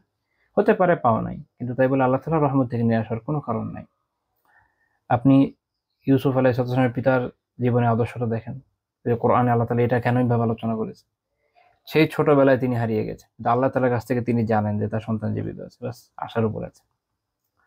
এত সময় চলে গেছে ইউসুফ আলাইহিস সালামের জীবন থেকে, কত লম্বা সময় চলে গেছে। তিনি একসময় জেলে ছিলেন, বের হয়ে মিশরের দায়িত্বশীল ব্যক্তি হয়েছেন, মন্ত্রী হয়েছেন, প্রধানমন্ত্রী টাইপের ওই সময়কার হিসাবে।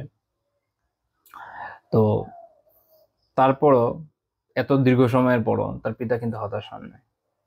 আল্লাহ তাআলার উপরে আশাবাদ যে কত দৃঢ় হতে পারে একজন মুমিনের, এখান থেকে দেখে শিখতে হবে আমাদেরকে। এই জন্য এই পুরো সূরাটা অনেক শিক্ষার উপকরণ। আল্লাহ যদি কখনো তৌফিক দেন ইনশাআল্লাহ আলোচনা করবো, বা অন্য কারো আলোচনা থেকে ইনশাআল্লাহ আপনারাও জানবেন, আল্লাহ আলম। তো আল্লাহ তাআলা কি আল্লাহ তাআলা এই জন্য তার এই কথাগুলো আমাদের উল্লেখ করেছেন, কারণ আমাদের তো এখানে শেখার বিষয় আছে। কোরআনে কোনো আয়াত আল্লাহ তাআলা এমনি এমনি আলোচনা করেননি। প্রত্যেকটা এত এত কনসাইজ বুক, প্রত্যেকটা আয়াত এটা গুরুত্বপূর্ণ শিক্ষা রাখে দেখে আনা হয়েছে আল্লাহ তাআলার কথায়।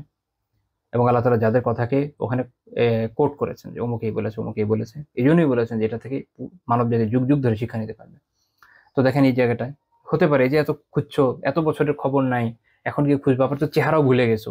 কারণ ইভেন দেখলেও তো চেনার কথা না, তাই না? যে এত বছর হয়ে গেছে, মানুষের চেহারা কত চেঞ্জ হয়ে যায়। আমার নিজের চেহারায় 4-5 বছর আগের পিক দেখলাম, আমার নিজের মনে কত চেঞ্জ হয়ে গেছে, সুবহানাল্লাহ। আর স্কুল কলেজ লাইফ তো বাদই দিলাম। তো আপনারা চিন্তা করে দেখেন বয়স বাড়ার সাথে সাথে চেহারা কত চেঞ্জ হয়। হতে পারে দেখেও দেখলো না, অনুভব করে বুঝতে পারলো না, যত চেষ্টা করুক না কেন, নাই সামনে থাকলেও খুঁজে পাচ্ছে না, বা কেউ কোনো সন্ধান দিতে পারছে না। হতে পারে হতাশ হয়ে যেতে পারে, হতাশা।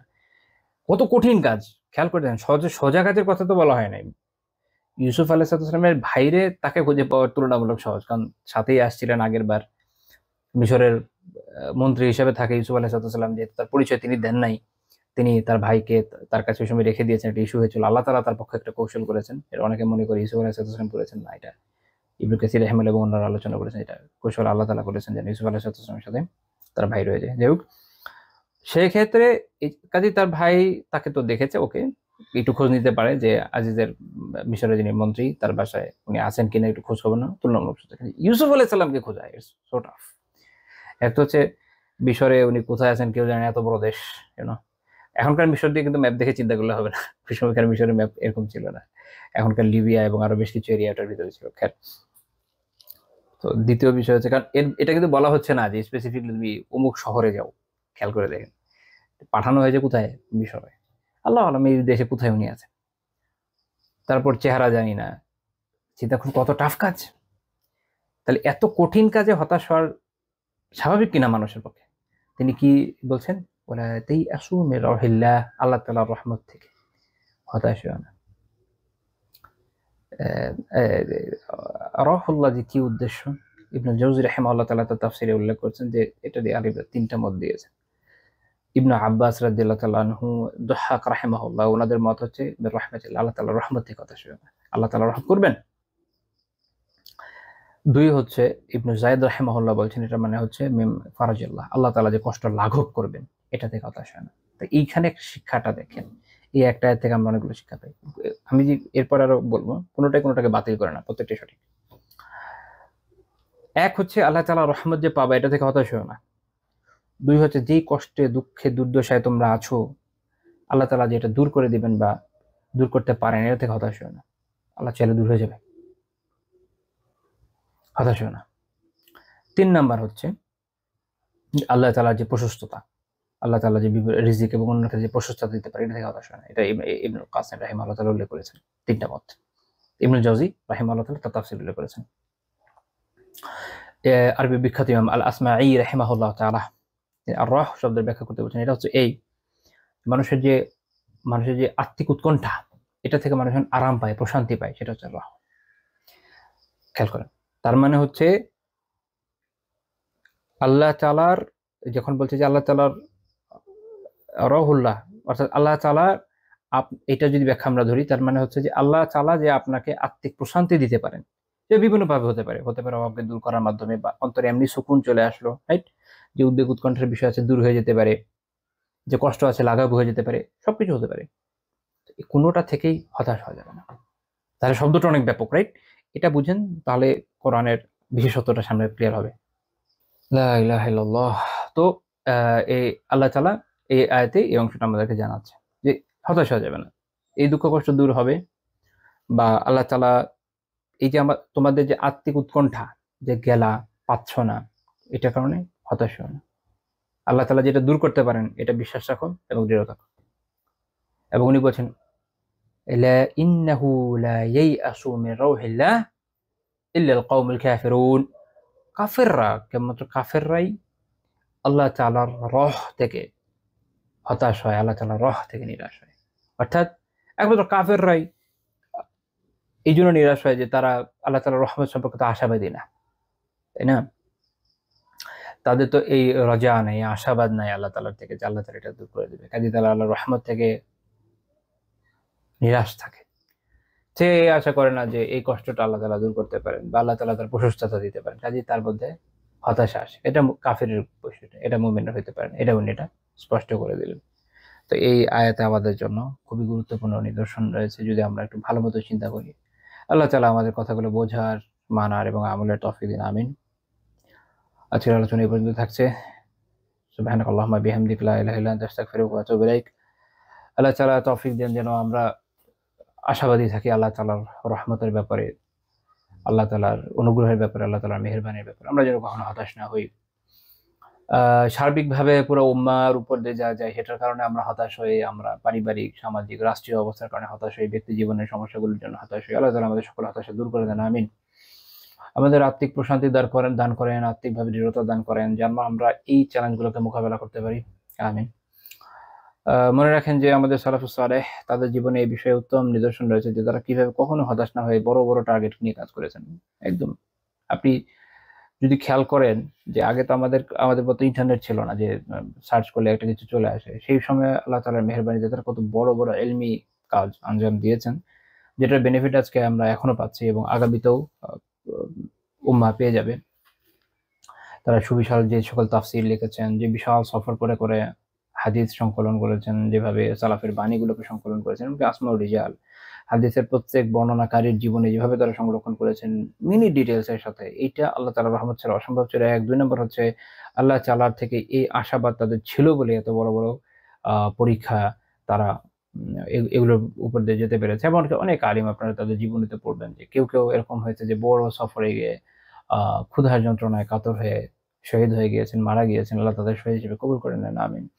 যেহেতু দিনের অনেক বড় খিদমত করতে গিয়ে তাদের এই মৃত্যু, আশা করি এটাও শাহাদাত হবে, আল্লাহ তাআলা কবুল করেন। আমিন। আবার অনেক আলিমকে দেখবেন যে তারা পিপাসাতে কাতর হয়ে মারা গিয়েছেন, সাহারা পার করতে গিয়ে, আরবের যে মরুভূমি আছে এটা পার করতে গিয়ে এবং অন্যান্য জায়গায় শুধু এই ইলমি সফরের জন্য।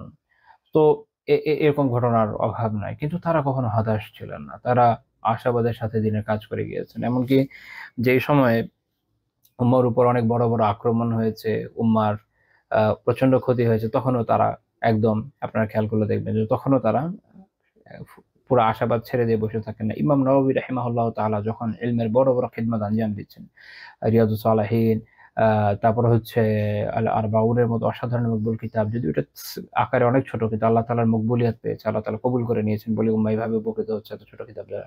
রিয়াদুস সালেহিন, তারপর ইমাম মুসলিম রাহিমাহুল্লাহ তাআলার যে সহিহ তার ব্যাখ্যা আল মিনহাজ এবং অন্যান্য যে কিতাব উনি রচনা করছেন, যে সময় উনার মৃত্যুর জাস্ট কয়েক বছর পরে তখনও তাতাররা একটা শক্তিশালী হামলা কিন্তু চালিয়েছিল সিরিয়াতে, এবং আলহামদুলিল্লাহ মুসলিম উম্মাহ এটাকে প্রতিরোধ করতে সক্ষম হয়েছে।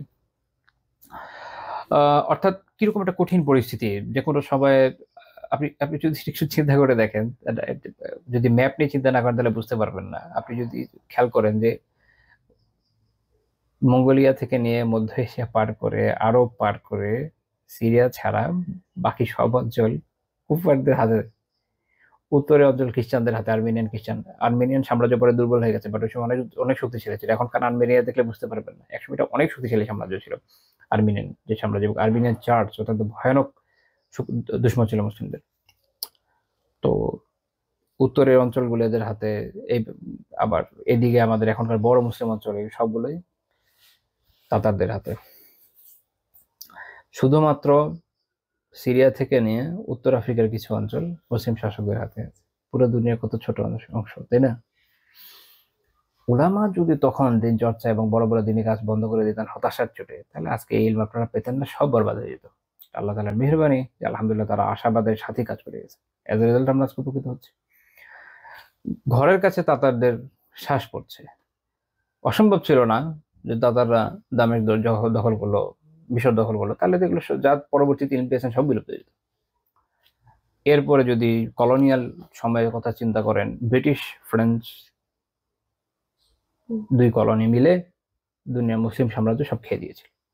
কিছু জায়গা অন্যরাও পেয়েছে ভাগে, যেমন ডাচরা পেয়েছিল ইন্দোনেশিয়া, এরকম। আলিমরা যদি চিন্তা করতেন যে সব ভূখণ্ড যেহেতু কুফারদের দখলে, আমরা ইলম চর্চা করে কি করবো, তাহলে আজকে আপনি এই যে দ্বীনি ইলম যে আমরা আলাপ আলোচনা করি এগুলো কিছুই পেতেন না। এগুলো অনেক কিছু এর পরবর্তী জামানায় লেখা হয়েছে, কপি করা হয়েছে। আশা, আল্লাহ তাআলার রহমতের আশা, আল্লাহ তাআলা এই মুসিবতকে দূর করে দিবেন এই আশা, এই দৃঢ়তা, আল্লাহ তাআলার কাছ থেকে পরকালীন সওয়াব পাওয়ার প্রত্যাশা, এইটা নিয়ে যে তাদের কাজ, এই দৃঢ়তা, এটাই উম্মাহ শেখা খুব জরুরি। আমি বারবার এই কথাটা বলি, আপনাদের মাধ্যমে অন্যদের কাছে পৌঁছানোর চেষ্টা করি, হতাশ হবেন না। হতাশার কিছুই হয় নাই। আমরা অনেক মুসিবত দিয়ে আছি সত্য, উম্মার থেকে অনেক বড় মুসিবতের উপর দিয়ে গেছে। আলহামদুলিল্লাহ উম্মাহ বারবার জেগে উঠেছে, আগামীতে জেগে উঠবে। এবং আমাদের যেটা ডিউটি আমরা যেন ওটা করে যেতে পারি, এটা হলো জরুরি। আমাদের এই দ্বীন ইলমকে প্রিজার্ভ করা, পারফেক্টলি মানুষের কাছে পৌঁছে দেওয়া, যে অজ্ঞতা ছড়িয়ে আছে সেটাকে দূর করা, মানুষকে দ্বীনের জন্য দৃঢ় করা, আল্লাহ তাআলার রহমতের প্রত্যাশী বানানো, পরকালের জন্য প্রত্যাশী বানানো, সেই অনুযায়ী আমল করা, এইটা হচ্ছে আমাদের কাজ। এটা যেন আমরা করে যেতে পারি। এইটুকু যদি করতে পারি তো আমরা তো আমাদের কাজে ইনশাআল্লাহ তাআলা সফল হব, প্রথমত। দ্বিতীয়ত, মানুষ তখন উজ্জীবিত হবে। যার মধ্যে তাওহীদের জ্ঞান নেই, দ্বীনের জ্ঞান নেই, সে কোত্থেকে উজ্জীবিত হবে? সে তো কুফারদের কাছে মাথা নত করে বসে থাকবে কয়েকটা টাকার জন্য, ওদের কোনো ফ্যাসিলিটি পাওয়ার জন্য, ওদের নাগরিকত্ব বা যেকোনো কিছুর জন্য। এটা তো আমরা বুঝি। তো আল্লাহ তাআলা আমাদের বিষয়গুলো বোঝার আমলের তৌফিক দেন, ওই পরিমাণ দৃঢ়তা আমাদের দান করেন, এবং দ্বীনের কাজগুলোকে এগিয়ে নিয়ে যাওয়ার, দৃঢ়তার সাথে এগিয়ে নিয়ে যাওয়ার তৌফিক দান করেন। আমিন। সুবহানাকাল্লাহুম্মা বিহামদিকা লা ইলাহা ইল্লা আনতা আস্তাগফিরুকা ওয়া আতুবু ইলাইক।